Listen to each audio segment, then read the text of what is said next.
Գյորջյան Կասկադ 60 ամիս փուլային վճարում բազմաթիվ առավելություններ։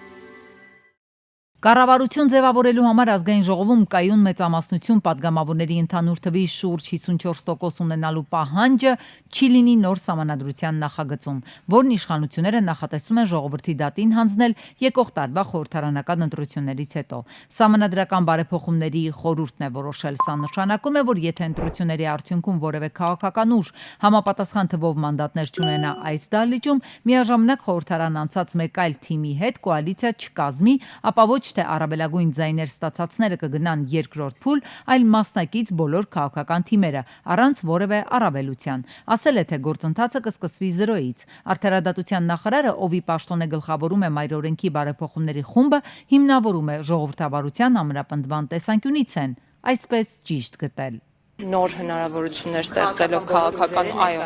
քաղաքական բոլոր ուժերի մասնակցությամբ, որպեսզի ավելի մեծ հնարավորություններ ստեղծեն քաղաքական ուժերին նաև համախմբվելու երկրորդ ընտրություններին եւ նոր ընտրությունների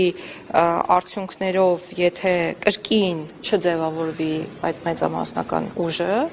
այդ դեպքում նոր արդեն ունենալու են երկրորդ փուլ ըստ էության այն կարգավորումներով, ինչպեսիք որ այսօր կան։ Մի քիչ բարդ է այստեղ ի վերջո ասել որն է ճիշտ լուծումը։ Ընտրական փորձագետը պարզաբանում է երկրորդ անգամ ոչ թե երրորդ փուլով, այլ մեկնարկային կետից ընտրությունների գնալը խնդրի լուծման եվրոպական մոտեցումն է, հնարավոր մյուս բոլոր տարբերակներից միայն մեկը։ Կարելի է այլ մեխանիզմներ էլ հնարել։ Մենք մենակ կպել ենք այս երկրորդ փուլ գնալու մեխանիզմին, այնինչ այլ մեխանիզմներ էլ գոյություն ունեն։ Բայց այդ պարագայում պետք է սահմանադրությունը ավելի լուրջ փոփոխել։ Օրինակ, կառավարությունը ժամանակավոր կարող է ձևավորել նախագահը կես տարով, եթե կես տարուց հետո կոալիցիա չձևավորվի, նոր գնալ ընտրության, որովհետև եթե դու անմիջապես ես գնում ընտրության, հնարավորությունը, որ նույն արդյունքն է ստանալու, շատ մեծ է։ Սահմանադրագետի աչքն էլ մեկ այլ հանգամանք է առնում, շարունակում է մնալ խորհրդարանական պետություն, բայց ընդունում ենք նոր սահմանադրություն եւ ոչ թե պարզապես բարեփոխում գործող մայրօրենքը։ Մասնագետն է հարցնում, եթե իշխանությունները հրաժարվում են նոր սահմանադրություն ընդունելու անհրաժեշտությունը, խաղաղության պայմանագիրը ստորագրելու Ալիևի նախապայմանի հետ կապել եւ փոխարենը պատճառաբանում են, թե մեր պետության գլխավոր իրավական փաստաթղթի նկատմամբ հանրային վստահության պակաս կա, ապա սահմանադրագետն ընդգծում է, բարեփոխելով հնարավոր չէր լինելու հրաժարվել, այդ թվում մայր օրենքի նախաբանից, որն էլ Ադրբեջանի նախագահի կոկորդին է մնացել։ Ուրեմն ինչպես հասկանալ այս թնջուկը։ Կան մեծամասնության միջոցով դա հենց խորհրդարանական կառավարման ձև ունեցող երկրներն է հարից, ապահովում է կայունությունը տվյալ պետությունում, որովհետև երբ ժողովուրդը ձևավորում է իշխանությունը, բնական է, որ ընդդիմությունը մշտապես քննադատության է արժանացնում մեծամասնություն կազմող իշխանությանը, եւ այդ կայունության միջոցով է իշխանությանը հնարավորություն տրվում իր ծրագիրը կյանքի կոչելու։ Ինչ վերաբերում է հայ-ադրբեջանական փաստաթղթային խաղաղության վերջին խոչընդոտին, ինչպես մեկնաբանում է Բաքուն, Հայաստանի սահմանադրության նախաբանում մեր պետության հռչակագրին հղում անելուն, որտեղ ամրագրել ենք Արցախի հետ վերամիավորվելու մեր ազգային նպատակը, իսկ Ալիևի համար այն իրենց նկատմամբ իբր տարածքային պահանջ է, ապա բարեփոխումների խորհուրդն այն պահել, չպահելու հարցին դեռևս չի հասել, հետևապես որոշում էլ չունի։ Նիկոլ Փաշինյանը Համբուրգում հայտնել է, որ Գերմանիայի դեսպանատունը Հայաստանում հաջորդ տարվանից վիզաների համար հերթեր չի ունենալու։ Վիզայի ստացման գործընթացի դյուրացումը եղել է Հայաստանի կառավարության եւ Եվրամիության գործակցության կարևոր ուղղություններից, քանի որ քաղաքացիները հաճախ ստիպված են ամիսներով սպասել։ Փաշինյանը նշել է, որ Գերմանիայի այս առաջին քայլը կարող է շղթայական շարունակություն ունենալ մյուս եվրոպական երկրներում։ Վարչապետը նաև ընդգծել է, որ վերջին տարիներին Հայաստանից դեպի Եվրամիություն զբոսաշրջային հոսքը աճել է եւ մատչելի ավիատոմսերը նպաստում են քաղաքացիների ավելի ակտիվ ճանապարհորդություններին։ Մեր ռազմավարությունը հետևյալն է՝ Հայաստանը դարձնել այնպիսին, որ կարողանա մեր տարածաշրջանում ապրել առանց արտաքին օգնության եւ արտաքին աջակցության։ Այս մասին Բեռլինում արտաքին հարաբերությունների գերմանական ընկերակցությունում տեղի ունեցած հանդիպման ժամանակ նշել է վարչապետ Փաշինյանը, անդրադառնալով հարցին, թե արդյոք Հայաստանը պատրաստվում է փոխել իր սահմանադրությունը, քանի որ դա խաղաղության համաձայնագիր ստորագրելու հիմնական խոչընդոտն է։ In the Constitution of the Republic of Armenia, there are territorial claims Ես հրապարակավ ասել եմ, որ եթե մեր սահմանադրական դատարանը որոշի, որ այն չի համապատասխանում մեր սահմանադրությանը, անձամբ ես կնախաձեռնեմ սահմանադրական փոփոխություններ։ Մյուս կողմից իմ պատասխանը լիարժեք չէր լինի, եթե չնշեի մի այլ նրբություն։ 2018 թվականից մենք ունեինք եւ ունենք օրակարգ ընդունելու նոր սահմանադրություն եւ վերջերս մեր կուսակցության համագումարի հռչակագրում մենք հռչակեցինք, որ 2026-ի ընտրություններում մեր ժողովրդից նոր մանդատ ստանալուց հետո կնախաձեռնենք ամբողջովին նոր սահմանադրության ընդունում Հայաստանի Հանրապետության համար։ Մենք չենք քննարկում այս թեման Ադրբեջանի հետ, քանի որ այն ամբողջովին ներպետական թեմա է, մեր ներքին խնդիրն է։ Այո, ես համոզված եմ, որ մեր ժողովուրդը կքվեարկի նոր սահմանադրության օգտին, քանի որ դա վերաբերում է մեր ժողովրդավարության ամրապնդմանը, պետականության ամրապնդմանը, անկախության ամրապնդմանը եւ իհարկե այն հնարավոր է ունենա որոշ տարածաշրջանային ու միջազգային ազդեցություն եւս։ Վարչապետ Փաշինյանը Բերլինում ելույթ ունենալով արտաքին հարաբերությունների գերմանական ընկերակցությունում հայտարարել է, որ Trip Company հայ-ամերիկյան համատեղ ձեռնարկությունը կգրանցվի Հայաստանում Թրամփի ուղի նախագիծն իրականացնելու համար։ Նրա խոսքով ամերիկացի գործընկերների հետ ինտենսիվ բանակցություններ են վարում միջազգային խաղաղության եւ բարգավաճման Թրամփի ուղի կապի նախագծի իրականացման ընդհանուր պայմանների շուրջ։ Փաշինյանը նաեւ ընդգծել է, որ Թրամփի ուղի նախագիծը, ինչպես նաեւ Հայաստանի եւ Թուրքիայի հաղորդակցության բացումը ունեն լիարժեք ներուժ դառնալու միջին միջանցքի կարևոր բաղադրիչ ապահովելով Եվրոպայի հարավային Կովկասի եւ Կենտրոնական Ասիայի միջև անխոչնդոտ կապ։ Չեմ բացառում Հայաստանի պատվիրակության մասնակցությունը Բաքվում նախատեսված որևէ միջոցառմանը, ճեպազորույցի ընթացքում ասել է Ազգային ժողովի նախագահ Ալեն Սիմոնյանը։ Տարածաշրջանային որևէ ֆորմատից դուրս մնալը չմասնակցելը չեմ կարծում, որ ճիշտ տրամաբանություն կլինի, նշել է նա։ Ենթադրում եմ նաև Ստամբուլում կայանալիք համաժողովի շրջանակներում շփումներ կլինեն իմ եւ Ադրբեջանի խորհրդարանի նախագահի միջև, ավելացրել է Ալեն Սիմոնյանը։ Անհետ կորած զինվորի մայրը վերջին անգամ որդու հետ խոսել է 5 տարի առաջ 2020-ի հոկտեմբերի 7-ին, ժամը անգիր է հիշում 13:30-ին։ Ժամկետային զինծառայող էր, շեշտում է Հայաստանում միայն հետո են պարզել, որ փաստորեն այդ օրերին որդին Արցախում է եղել, մարտադաշտում կռվի ամենաթեժ կետերից մեկում։ Դիմել ենք բոլոր կառույցներին ենք դիմել, տեղ չենք թողել երևի, Կարմիր խաչից, կառավարություն, ազգային ժողով, բոլոր ծնողներով միասին, այդ մի քանի օրվա մեջ ոնց որ բոլորս գտանք իրար միասնական ուժերով, դիմում էինք բոլոր կառույցներին, բայց ասում են, եթե իմանանք որտեղ են, անհայտ չէին կոչվի։ Այդ է նրանց տված պատասխանը։ Գտնվելու վայրն անհետ կորած համարվող զինծառայողների համախմբված ծնողները պնդում են իրենց խնդիրներն այդպես էլ լուծում չեն ստանում։ Այստեղ մարդու իրավունքների եվրոպական դատարանում հայ գերիների շահերի ներկայացուցիչն են գծում։ Ռազմագերիների չլուծված խնդրի կողքին անհետ կորածների հարցը բազմաշերտ է։ Չենք կարողանում հայրենիք վերադարձնել, քանի դեռ պետությունը չի պարզել նրանց ճակատագիրը։ Ցավոք սրտի անհայտ կորած անձանց վերջին հայտնի գտնվելու վայրերը այս պահին գտնվում են ադրբեջանական վերահսկողության ներքո եւ էապես սահմանափակված է Հայաստանի Հանրապետության քննչական կամ այլ մարմինների հնարավորությունը ինքնուրույնաբար իրականացնել քննությանը միտված գործողություններ։ Իրավական փորձագետ Աննա Մելիքյանն էլ հայտնում է հատկապես վերջին տարիներին անհետ կորած անձանց որոնողական աշխատանքները Ադրբեջանը միտումնավոր սահմանափակել է։ Մտահոգություններ են հնչել ու տեղին են առայն, որ այդ տարածքներում, այսինքն Լեռնային Ղարաբաղի տարածքներում եւ դրանց շուրջ Ադրբեջանը լայնածավալ աշխատանքներ է իրականացնում, այդ ունեւ շինարարական, արտաշիրման եւ այլն, որոնք լրիվ անվերահսկելի են ըստ էության եւ դրա շուրջ ունենք մտահոգություններ առայն, որ անգամ եթե հայտնաբերվեն որևէ տվյալներ, այդ ումաճներ եւ այլն, որոնք որ ըստ էության պետք է պատշաճ ԴՆԹ հետազոտման ենթարկվեն եւ պարզվի թե ում են պատկանում, ըստ էության մենք միայն լսում ենք Ադրբեջանի ռոպագանդան, որ գտել ենք այսքան անձի մասունք, որոնք որ հաստատ Խոջալույի զոհերն են եւ այլն, բայց երբեք մենք վստահ չենք կարող լինել թե ում են պատկանում։ Միջազգային խնդիրներից զատ Սիրանուշ Սահակյանն առանձնացնում է նաեւ մեր պետության ներսում արկա խնդիրները։ Իրավապաշտպանի գնահատմամբ այն, որ գտնվելու վայրն անհետ համարվող մարդկանց իրավական կարգավիճակը հստակեցված չէ, այդ թվում թե ինչ սոցիալ-հոգեբանական աջակցություն պետք է ցուցաբերի պետությունը նրանց հարազատներին, նշանակում է համակարգված չէ քաղաքականությունը։ Հայաստանի ներկա օրենսդրությունը ունի տարբեր դրույթներ, որոնք ցրված են տարբեր օրենքներում, իրավունքի ճյուղերում,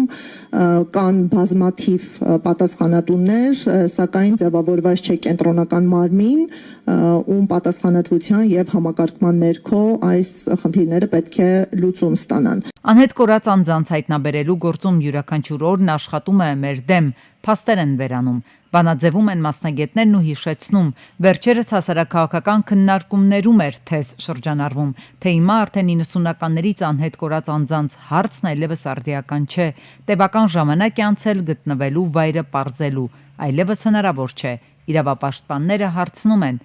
իսկ ինչ են կարել 44 օրից հետո արդեն 5 տարի։ Դեկտեմբերի 10-ն աշխարհում նշվում է որպես մարդու իրավունքների պաշտպանության օր։ Այդ առիթով Հայ հեղափոխական դաշնակցության Նիկոլ Աղբալյան երիտասարդական միությունը բողոքի ակցիա է կազմակերպել Հայաստանում ՄԱԿ-ի գրասենյակի դիմաց։ Ակցիայի նպատակն է միջազգային կառույցների ուշադրությունը սևեռել Բաքվում ապօրինաբար պահվող հայգերիների ոտնահարված իրավունքներին։ Երիտասարդները պահանջում են, որ ՄԱԿ-ի պատասխանատուները գործուն քայլեր ձեռնարկեն հայգերիների վերադարձի ուղղությամբ։ Նրանք նաև իրենց պահանջները ներկայացնող նամակ են փոխանցել գրասենյակի ներկայացուցչին։ Սրանք կազմակերպություններ են, ովքեր որ իրոք ունեն հանձնառություն, ովքեր որ ամեն առիթով խոսում են մարդու իրավունքների պաշտպանություններից, հիմնարար ազատություններից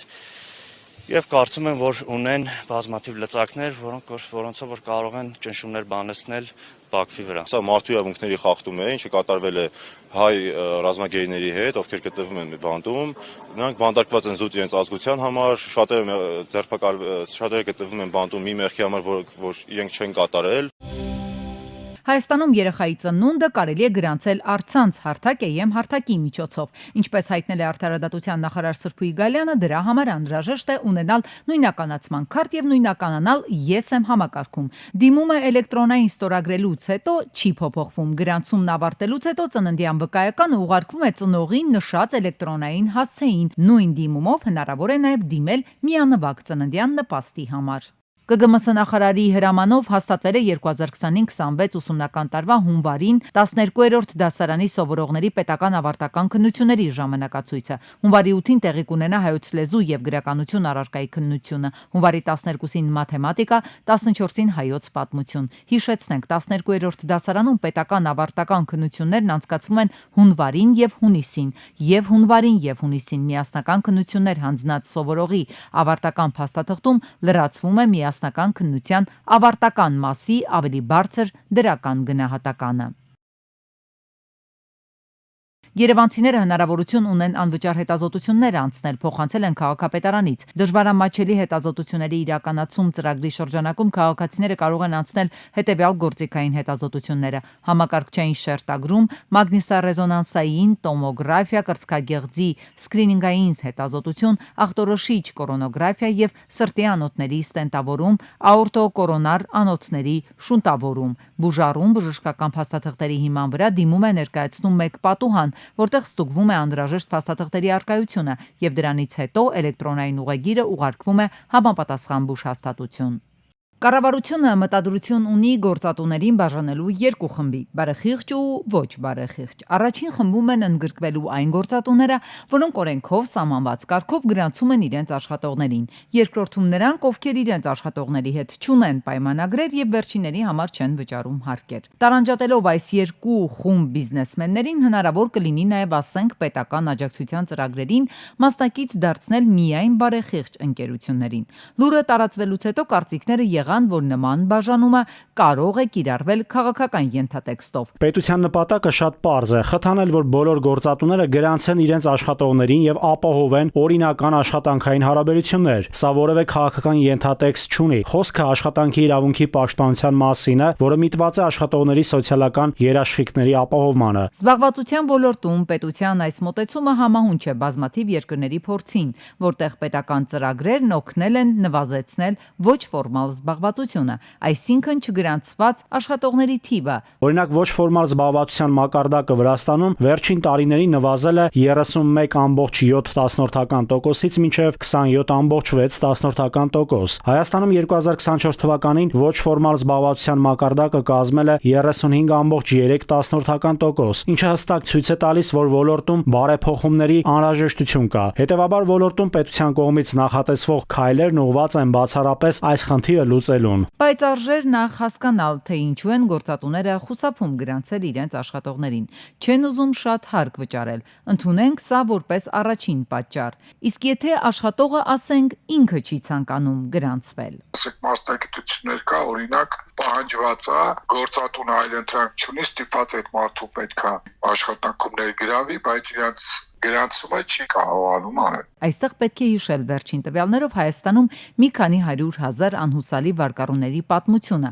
Նրանցից 120,000-ի համար պետությունը ծրագիր է սկսել, սակայն այդ ծրագրից օգտվել է ընդամենը մի քանի հազար մարդ։ Այսինքն մի քանի 100,000 մարդ նախընտրում է աշխատել առանց գրանցվելու, նույնիսկ եթե գործատուն դա ցանկանում է անել։ Մարդկանց անհրաժեշտ է արձերն աշխատավարձ, առանց պարտքատեր բանկերի միջամտության։ Եվ ավելի աշխատող ունեցողները Երևանում գործունեություն եթե իրականացնում են, ապա աշխատավարձը պետք է անկախիկ վճարեն։ Դեռ այն ժամանակ այդ խնդրի մասին ասացին։ Չլսեցին, արդյունքում ինչ եղավ, քանի որ ստիպված պետք է ասում ենք, դա ստվերը մեծացնելու է։ Մեկ այլ խնդիր են աշխատանքային միգրանտները, որոնց գրանցման հետ կապված եւս օրենսդրական տեխնիկական խնդիրներ կան, այսինքն գործատուն, որը նույնիսկ պատրաստ է բարեխղճորեն պայմանագրեր կնքել նրանց հետ, ստիպված է ընկնել ծանր բյուրոկրատական քաշքշուկի մեջ։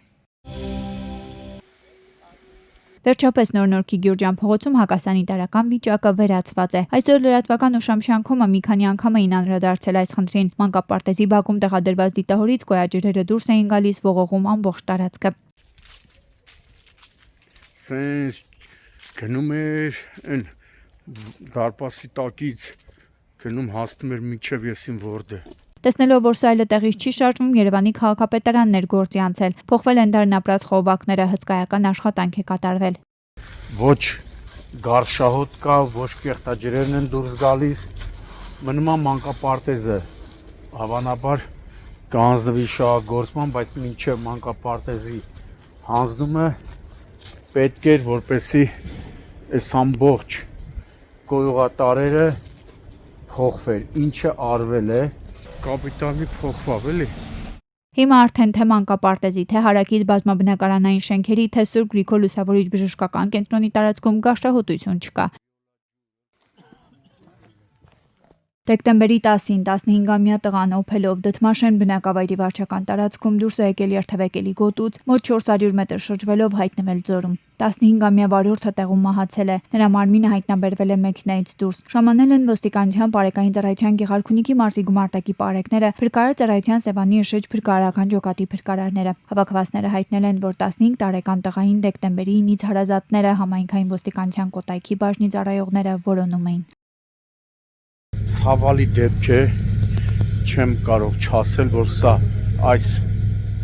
15 օրվա ընթացքում երկրորդ դեպքն է, որ դդմաշեն բնակավայրում ավտովթար է տեղի ունենում եւ երկու դեպքերում էլ ցավոք սա ողբերգական, իսկ նախորդը լավ էր, մարդկանց այդպեսի լուրջ վնաս չեն պատճառվել, սակայն վարորդները եղել են անչափահասներ, հարգելի ծնողներ, խնդրում ենք, հորդորում ենք, ամոթ բան չի, աղաչում ենք նաև ձեր երեխաներին մի տվեք, անչափահասներին մի տվեք։ Դեկտեմբերի 10-ին Մայրաքաղաքում Միասնիկյան պողոտայում 30-ամյա Հայկը Մերսեդեսով բախվել է բետոնե եզրաքարին, ապա ծառին առաջ ընթացել, բախվել երկաթե Էլեկտրասյանն ու հայտնվել երթևեկելի գոտում։ Վարորդն ու նրա 30-ամյա ուղևորը վնասվածքներով տեղափոխվել են Սուրբ Գրիգոր Լուսավորիչ բժշկական կենտրոն։ Վիրավորին առաջին օգնության են հասել քաղաքացիները, օպերատիվորեն ժամանած փրկարար ծառայության Երևանի թիվ 8-րդ Թշեջ փրկարարական ջոկատի փրկարարները, Երևանի շտապօգնության բժիշկների հերթապահ խումբը։ Տեղում էին ոստիկանության բարեկային ծառայության Երևան քաղաքի գնդի առաջին գումարտակի երկրորդ վաշտի պարեկները, իսկ վնասված էլեկտրասյունը փոխելու համար երկխաղլույս ընկերության ներկայացուցիչները աշխատանքներ են կատարել։ Դեպքի վայրում հավաքվածները նշում էին, որ վիրավորներին մինչև հիվանդանոց տեղափոխելը տեղում առաջին բուժօգնությունն են ցուցաբերել շտաբօգնության բժիշկները, իսկ վիրավորներին հիվանդանոց են ուղեկցել ներքին գործերի նախարարության ոստիկանության բարեկային ծառայության Երևան քաղաքի գնդի գումարտակներից մեկի հրամանատարը Գոռ Արաքելյանն ու հրամանատարի տեղակալ Դավիթ Նիկողոսյանը։ Դեկտեմբերի 9-ին Սարդարապատ գյուղի Աբովյան փողոցում բախվել են Toyota-ն ու Opel-ը։ 3 հոգու առաջին օգնության են հասել քաղաքացիները, օպերատիվորեն ժամանած Արմավիր բժշկական կենտրոնի շտաբօգնության 2 բրիգադ։ Վիրավորները տեղափոխվել են Արմավիր բժշկական կենտրոն, տեղում էին ոստիկանության բարեկային ծառայության Արմավիրի մարզի գումարտակի 2-րդ վաշտի 2-րդ դասակի բարեկները։ Ավտոմեքենաները իրարից բավականին հեռավորության վրա են գտնվում, մոտ 100-ից 120 մետր հեռավորության վրա բախումից հետո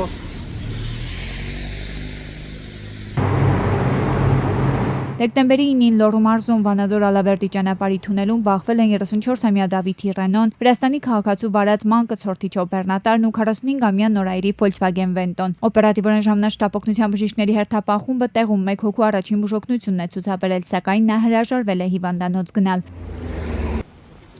Առեղծվածային ու ողբերգական դեպք է տեղի ունեցել դեկտեմբերի 9-ին Մայրաքաղաքում, Կիևյան կամրջի տակ Հրազդան գետում տղամարդու դի է հայտնաբերվել։ Երևանի թիվ 7-րդ հրշեջ փրկարարական ջոկատի հրշեջները այն դուրս բերելու համար հատուկ ճոպաններ են օգտագործել։ Տեղում էին ոստիկանության բարեկային ծառայության Երևան քաղաքի գնդի 4-րդ գումարտակի 2-րդ վաշտի բարեկները, դեպքի հանգամանքները պարզվում են։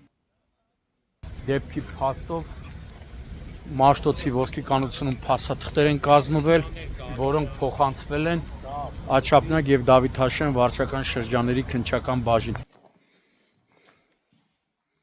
Իսկ Երևանում Բագրևան թաղամասում հերթական մեքենան են թալանել։ Բարորդ Հարավոտյան աշխատանքի մեկնելիս է նկատել, որ մեքենան թալանել են։ Անհայտ անձը կամ անձինք մեքենայի տիրոջը պատճառել են մոտ 1.5 միլիոն դրամի վնաս։ Հիշեցնենք, որ սա մեքենայի թալանման առաջին դեպքը չէ Նոր-Նորքում։ Դեպքի մասին արդեն տեղեկացվել են ոստիկանության համայնքային ոստիկանության գլխավոր վարչության Նոր-Նորքի բաժնից, ովքեր ժամանել են, այս պահին սպասում են, որպեսզի ժամանի քննչական խումբը, փորձաքրյագետը գողացել են նաև շիթի վրա տեղադրված համարանիշը, թե համարը խեն տար է,